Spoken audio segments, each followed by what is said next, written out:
How dare the Republicans even think about impeaching Joe Biden, right? Because after all, there is no evidence, zero. It's all been debunked. No evidence of any corruption.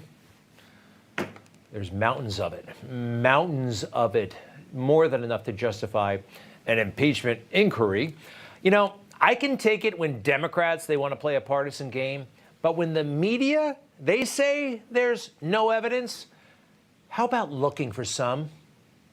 What they haven't found is any evidence that President Biden, did favors for Hunter Biden's clients or that he benefited in any way. There's been no evidence of ties to the president or any evidence of any wrongdoing on the part of Joe Biden. There's no evidence so far that ties Joe Biden to any of this, at least nothing that they have brought forward. There is zero evidence of any malfeasance on the part of President Joe Biden. It's everywhere you look. It's undeniable. This stinks. And for those smug reporters, a few of them in there, to just sit there and they're totally content, totally complacent, as if it must be presented to them. You know, what happened to Woodward and Bernstein? Going around, knocking on doors, looking through paperwork, right? Trying to find the evidence. No, the media have become big, fat, dumb, and stupid. More on the evidence, but now that the impeachment inquiry seems to be underway, the media, they have to cover it, right? Not really. What they're going to do is cover the process of it all and try to make it somehow a problem for Kevin McCarthy. Some of the key questions: will Republicans vote to formalize the inquiry? All right. What's the other key question? Will impeachment placate McCarthy's conservative critics? You see, it's all about, taking down Kevin McCarthy. No, this is about Joe Biden's alleged misconduct, possibly criminal misconduct, Hunter. But they make it all about, this little, this is perfect. Watch this. If you watch cable news, as they talk about impeachment, they don't talk about what Joe Biden may or may not have done. They talk about it this way. The House Speaker unintentionally boxed himself in here. You're right, 2 weeks ago, less than 2 weeks ago, saying that he would absolutely hold a vote if he was going to open an impeachment inquiry, highlighting the fact that the American people need to be represented on the floor, contrasting the moves of then Speaker Nancy Pelosi during the two impeachment inquiries into the former president when she had opened them. Ultimately, after the first one, she did hold a vote about 5 weeks in to actually formally conduct the impeachment. McCarthy today defending the flip-flop. Anybody understand anything you just said? It's all this intramural, I don't know what the heck it's about. Something about a flip-flop. Kevin McCarthy's in trouble here. All right, does she take a breath and actually spell out what's happening, what Joe Biden's accused of? Let's see. He proposed some dates to members, I'm told, but did not ultimately settle on anything except to say that the Senate is going to jam them if the House doesn't act first, including passing those appropriations bills. But of course, both of these issues are becoming tied together as he works to appease one faction of his party against the other. What? There is a real chance that Joe Biden may have sold out his country. And somehow it's Kevin McCarthy's fault, right? They're talking about impeachment inquiry, the politics of, I don't know what, but that's what passes for journalism now, right? Inside Capitol Hill gossip, this person said this, and this person said this about you. What about Joe and Hunter, right? What did Joe say about Hunter? The smartest man I ever met in my life. They talk every single day. Hunter Biden, right? Got some problems, big time, but this is the man that was doing business all over the world. We know this now. He frequently traveled with his father as vice president. And what about these text messages? This is just a sliver of what we're dealing with here.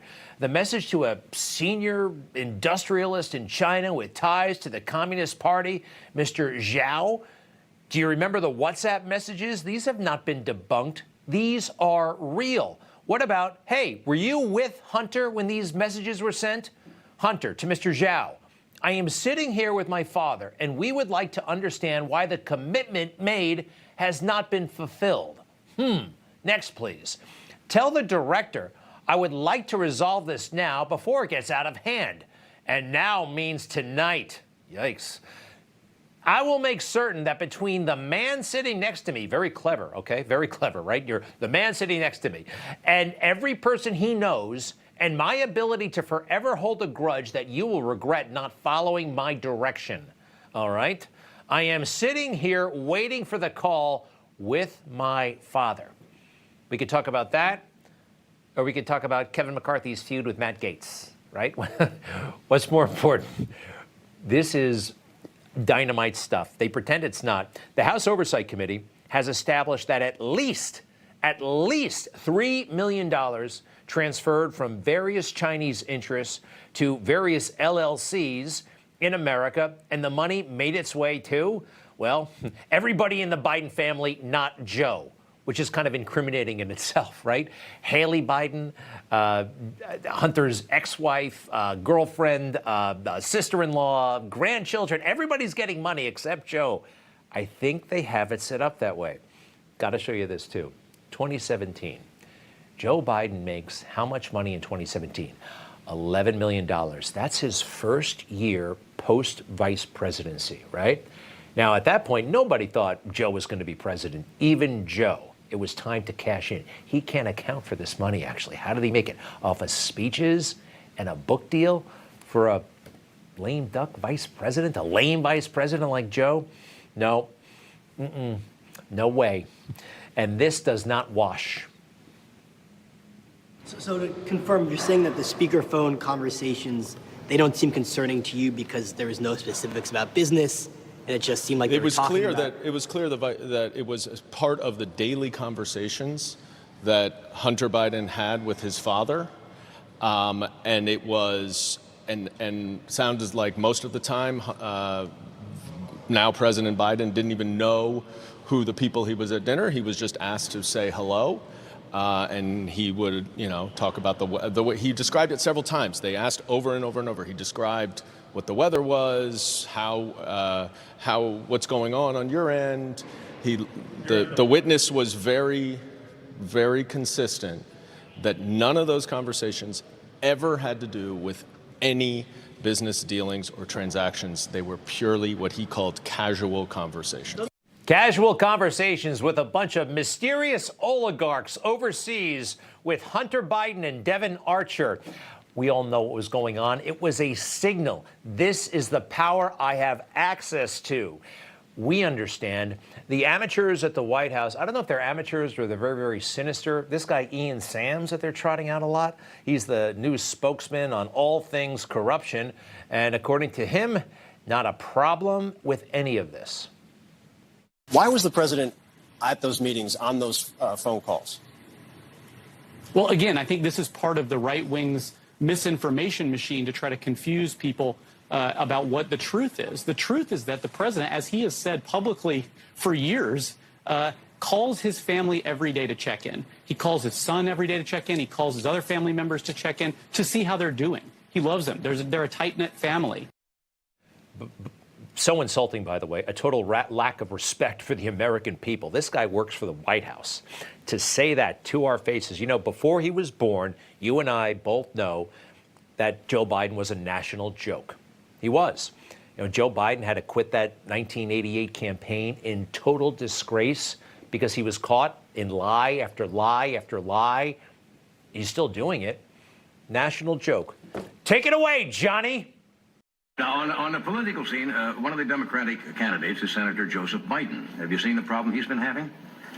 He went around and made a speech. And apparently, he quoted I think it was a British politician, took his speech and kind of paraphrased it as his own. And then the press got on him, and then he was charged also with taking part of Bobby Kennedy's speeches. And Biden says, not to worry, he reassured his staff. He said, we have nothing to fear but fear itself.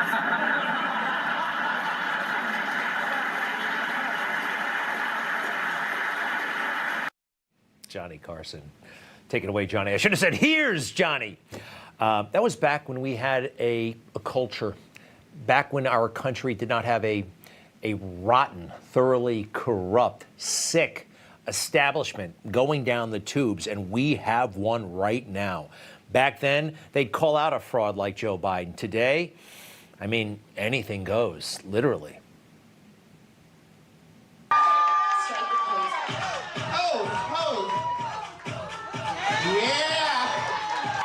So, that Democrats defend this. They do. That this is somehow a civil right. And that those of us who are not on board, right, we're somehow transphobes. Those of us who don't think that drag queens should be hanging around children in school during school hours, reading to them, or in public libraries, that this might be a problem. We're the problem, according to Democrats. We are just so uncool, so close-minded, so whatever. The Republican Party knows that their base likes to be afraid. And so they do crime. They do, you could be turned gay by going to a drag show. They create a fake moral panic over drag shows. So what is Drag Queen Story Hour? Frankly, it's exactly what it sounds like. Drag queens reading children's stories to kids in libraries and bookstores and schools. It's a way of celebrating diversity. Speaking of drag queens, can we stop with the grooming stuff? Can you stop talking about that? Drag queens are not at a school to groom your kids. So what on earth are they doing in the schools? What is the possible, conceivable justification for this monstrosity, right? What is it? Now, this culture right now that says this is okay also says that Joe Biden is completely innocent, that there's no evidence. And this at the White House, by the way, you've seen this before. I mean, come on, right? This is fine. This is cool. Joe Biden is innocent. In this culture, you'll have an easier time coming out as LGBTQIA than you would coming out and saying Joe Biden is guilty or that God is God and Christ is his son. Yeah, that is highly discouraged. And they have actually made it such that so many people are afraid to talk about the ultimate gift that is available to all of us, and we so desperately need it. But this is being chased out of the public square, chased out of even private places. It could help everybody.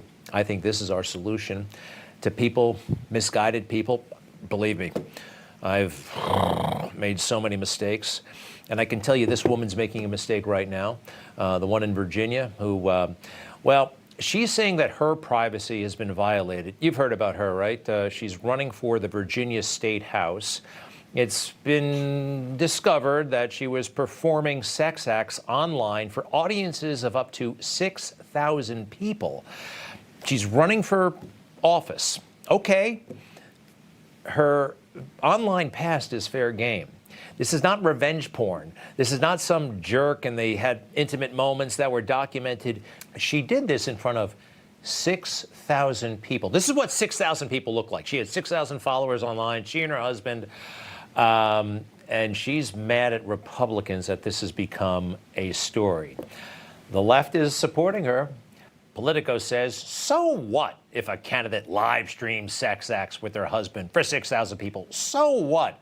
Republicans just don't get it. You know, I have this theory that they're defending all of this absurd whack job stuff to distract from the corruption that they've been engaged in all along for decades, even centuries, in Washington and beyond. I'd like to show you something. Joe Biden, before he got into politics, lived in this very fine home. It's a decent house in Wilmington in 1971. After 50 years or so in politics, when he leaves the vice presidency in 2017, he has all this stuff. He got rich in politics. And do you think they're drawn to it by public service? No, they want power, fame, and money. They all do. Bill Clinton, look at the cottage he lived in when he was elected to state attorney general. Spent his whole life in politics right up until he left the presidency in 2001, and then he moved into a multi-million-dollar estate in New York, had access to a Hamptons house, flying all over the world on a private jet. It goes on and on like this. Barack Obama, when he started his rise, he was living in a pretty dank apartment. He leaves office. Where does he move into? All right. He's got the Martha's Vineyard thing. He's got the place in Hawaii. He's got a place in Chicago. He's got it all going on, right? It's fascinating. They accused Trump of corruption. Let's take a look at the places where he lived. In 1985, 30 plus years before he became president, he had Mar-a-Lago. And after the presidency, he has the same house. He doesn't upgrade. He had all this stuff ahead of time. Next, please. 2002, he acquired Bedminster, right? He leaves the presidency. He still has Bedminster. It goes on like this. Trump Tower, 1983. He goes back to the same house. I just proved to you he did not profit. He did not profit. In fact, there are some estimates that he may have lost $1 billion by being president. Another example. Bush is a hard one to kind of peg. George W. Bush. He was rich, son of a president and all that stuff. But talk about swamp. Have you ever seen this? This is 1992. This old man is running for re-election, and I think he could have been buddies with Hunter Biden, actually, if they knew each other. Watch. When you're the president's son and you've got unlimited access combined with some credentials from a prior campaign, in Washington, D.C., people tend to respect that. I mean, access is power. And I can find my dad and talk to him any time of the day. Drain that swamp and impeach that man.